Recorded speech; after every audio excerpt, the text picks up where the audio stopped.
안녕, 오늘은 미국 채와 모기지에 대해서 알아볼 거야. 최근 FOMC와도 꽤 연관 있는 점이 많아서 지켜보면 재밌을 것 같아.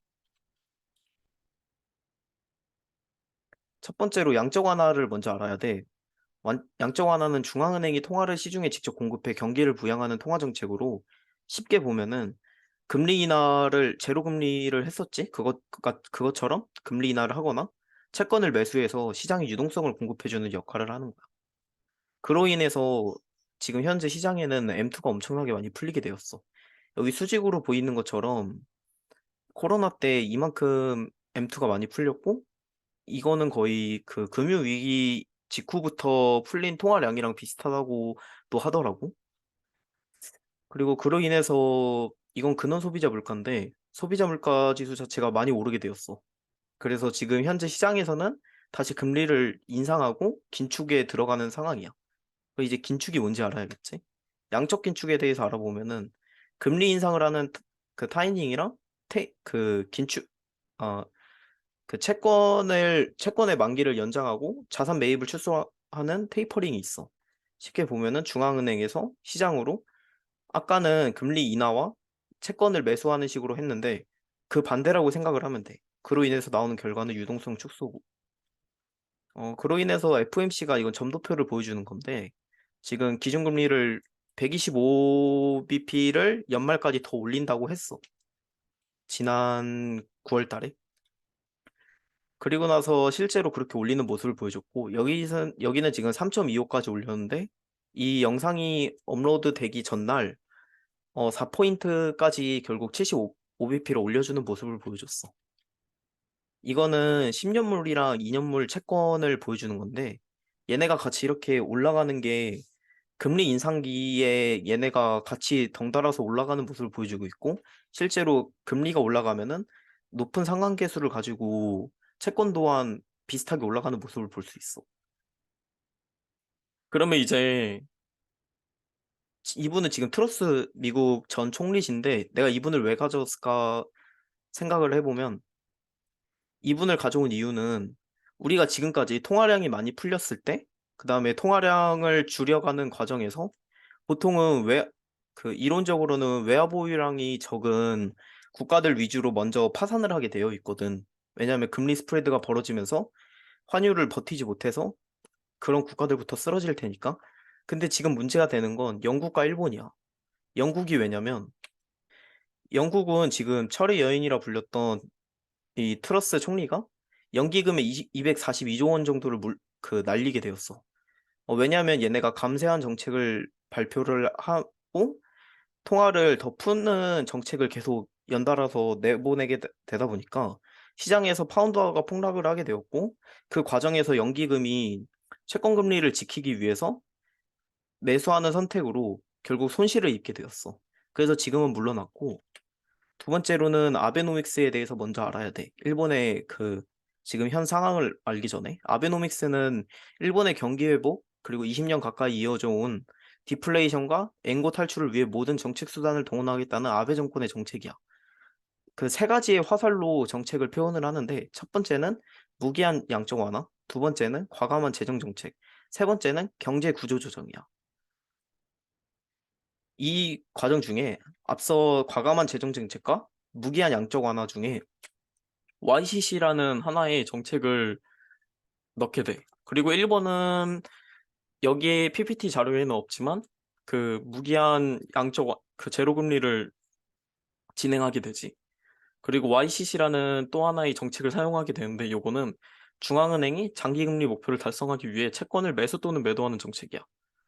그래서 특정한 금리를 설정해 놓고 그 금리까지 매수를 하거나 매도를 해서 채권 금리를 맞춘다는 시스템이라고 이해하면 돼. 일본은 국채 10년물 금리를 0.25%에 맞추는 것을 목표로 채권을 거래해 왔어. 요거는 2022년까지 YCC가 시행된 이후 채권을 얼마만큼 샀는지 보여주는 거야. 오른쪽 그래프를 보면 알 수 있겠지만 거래량이 엄청나지. 0.25%를 맞추면서 채권 금리를 유지하기 위해서 일본은 엄청난 국채를 매수하게 돼. 그러다 보니까 자연스럽게 GDP 대비 부채 비율이 가장 높은 국가가 되었어, 일본이. 그러다 보니까 부채 비율이 상당히 높고 채권 그 국민들이 채권을 많은 부분 매수했거든. 그러다 보니까 얘네가 금리 인상을 쉽게 하기가 힘든 거야. 그 부채 비율이 높아 금리를 더 이상 올리기 힘든 상황이고 시장 금리가 오르면 채권을 매수해 시장 금리를 낮춰. 채권을 매수하니 시장의 유동성이 공급이 되고 엔의 가치가 또 하락을 하게 돼. 왜냐면 지금 부채 비율이 높아 더 이상 올리기 힘든 상황인데 미국이 계속 올리다 보니까 시장 금리는 자연스럽게 오르게 되고 0.25%의 금리를 맞추기 위해 일본은 또 채권을 매수하고 그 과정에서 시장의 유동성이 공급되고 이 유동성으로 엔의 가치가 하락을 하게 돼. 근데 엔의 가치가 하락하니까 자연스럽게 인플레이션이 촉발되겠네. 인플레이션이 촉발되면 다시 어떻게 되지? 시장 금리가 또 오르겠지? 올라야겠지? 그리고 자연스럽게 시장 금리는 오르겠지? 그러다 보니까 또 채권을 매수하고 시장 금리를 낮추고 이런 악순환이 계속 지속돼. 그래서 일본 재무성은 10월 달에만 61조 원을 투자했어. 엔을 지키기 위해서. 그래서 이때 근데 매도한 상품이 미국채 10년물이야. 그래서 61조 원이나 엔을 방어하기 위해서 투자한 만큼 반대로 60조 원에 가까운 금액의 미국채 10년물을 미국채 시장에 매도하는 모습을 보여주었지. 그래서 이에 따라서 미국채 10년물 시장이 좀 힘들어지고 있어.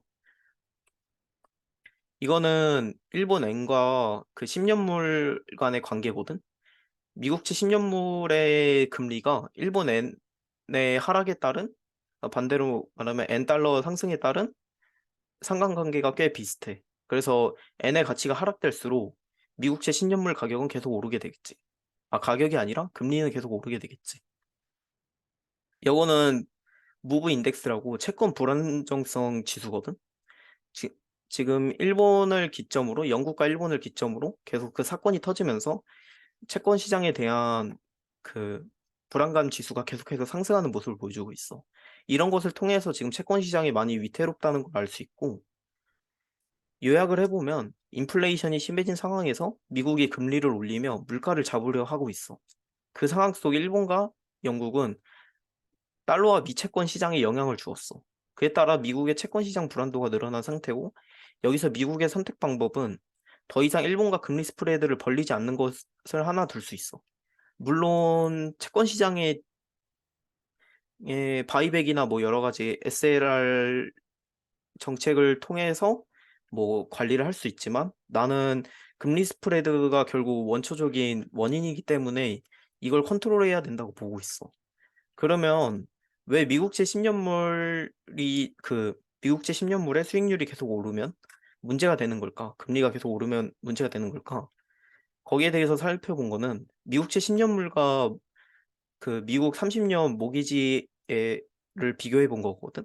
빨간색 선이 30년물 모기지인데 10년물이 변곡점마다 먼저 선행하는 걸 볼 수 있어. 여기 2020년 쪽에서도 먼저 10년물이 오른 다음에 30년물이 오르게 되었고, 그다음에 이쪽에서도 오른 후에 좀 시간이 지나서 오르게 되었고, 이런 식으로 조금 30년물 모기지 시장이 10년물에 비해 살짝 후행하는 모습을 보여주고 있어. 그래서 미국채 10년물이 조금 더 민감하게 반응을 하고 있어서 앞으로 모기지 시장이 더 안 좋아질 것이라고 봐. 근데 이게 지금 뭐가 문제가 되냐면 30년물 모기지 시장의 경우 지금 2008년도 수준까지 올라왔어. 2008년적 서브프라임 모기지 사태가 터졌을 때랑 유사한 수준이지? 뭐 그때와 구조는 달라졌지만 금융 리스크가 상당히 많이 올라간 모습을 볼 수 있어. 이거는 우리나라 PF 시장과 왼쪽은 이제 미국의 은행들이 얼마만큼 부동산에 투자하고 있는지 볼 수 있는 거거든. 물론 2006년까지의 자료지만 2006년 당시만 해도 33% 정도를 차지하고 있고 실제로 계속해서 증가하는 모습을 보여주고 있어. 오른쪽은 우리나라 시장의 PF를 보여준 건데 왜 이걸 보여줬냐면 우리나라 시장만 해도 대형 증권사의 경우 선순위로 변제를 받게 돼. 그렇다는 것은 모기지 시장에서도 모기지 상품들마다 여러 가지 변제 순위를 나눌 텐데 선순위는 아마도 대형사들이 많이 가지게 될 거고 중소형사 위주에서 리스크가 터질 가능성이 좀 높다고 봐. 그래서 나는 오늘 걸 요약을 하면은 결과적으로 일본과 미국의 금리 스프레드가 계속해서 벌어지게 되면은 언제 터질지 모르지만 미국의 모기지 시장 쪽이 많이 안 좋아질 것이라고 보고 그로 인해서 금융위기 비슷하게 올 수 있는 가능성이 있지 않을까 싶어. 그래서 이런 걸 지켜봐야 된다. 나는 이런 주장이야. 하나 질문을 해보면은 음. 그 미국이 이제 일본이랑 금리 스프레드를 안 벌이려고 피벗을 그 금리 인하를 할 수 있다 그런 느낌이잖아. 피부까진 그러니까 모르겠어. 어, 더 이상 안 올리거나 어쨌든 이 그치. 스프레드를 미국이 주도해서 벌리지 않는다 이런 음, 느낌인데 음, 음, 일본도 무역 적자가 심하고 그러잖아. 음, 그 평소에 없던 인플레이션도 오르려는 조짐도 보이고 음. 그래서 일본이 이 YCC랑 이런 거를 포기할 수 있지 않을까? 그럴 수도 있지. 일본이 금리를 인상할 수도 있고. 근데 나는 생각을 한 게 앞서 보여준 것처럼 얘네 그 부채 비율이 너무 높아가지고 그걸 감당할 수 있을까 싶어. 그래서 얘네한테 어, 지금 인플레이션이 올 수도 있는데 어떻게 보면은 이론상 경제학적으로 인플레이션이 그 빚을 갚는데 긍정적인 효과를 하잖아. 왜냐면 그렇지. 화폐 가치가 떨어지고 여러 가지 이슈들이 있으니까. 그런 면에서 일본이 오히려 나는 배짱 장사를 할 수 있다 생각해. 여기서 인플레이션이 와도 음, 얘네 부채에 대해서는 대항할 수 있고, 그리고 미국한테 선택권을 줌으로써 얘네들은 계속 지금의 정책을 유지할 수 있고, 음. 그런 장점이 있지 않을까 싶어. 그럼 결국 음, 달러 인덱스가 떨어질 수도 있다고 보는 거네. 환율이. 그럴 수도 있지. 음. 그럼 언제쯤 될 것 같아? 나는 일단 정확히는 지금, 일단 올해까지는 금리 인상을 계속 할 것 같고, 내년 1월에서 2월까지 올린 다음에 이제 멈추지 않을까 싶어. 내년 음, 상반기쯤. 왜냐면 그럴 수 있. 모기지가 계속 따라 올라올 테니까 그것도 부담이 난 될 거라고 생각을 하거든. 그런 걸 생각해 봤을 모기지. 때, 주택 시장을 봤을 때 지금 주거비 가격이 계속 빠지는데 미국 주택 시장이 음, 문제가 되는 게 그 개인들이 많이 갖고 있는 것도 있겠지만 개인들보다 사실 기관이 되게 많이 갖고 있다고 해. 그래서 기관 쪽에서 터진다면 기관 쪽에서 터질 거고 기관들 중 특히 은행 쪽에서 터질 가능성이 높다고 하더라고. PF 여기도 이처럼. 음. 음, 그래서 모기지 쪽을 조심해야 되지 않을까. 나도 오늘 뭐 투자 시나리오가 있는 건 아니지만 그냥 이런 이슈들을 한번 짚어보고 싶었어. 오케이. 오케이, 오케이. 다음 시간에 봐. 그래.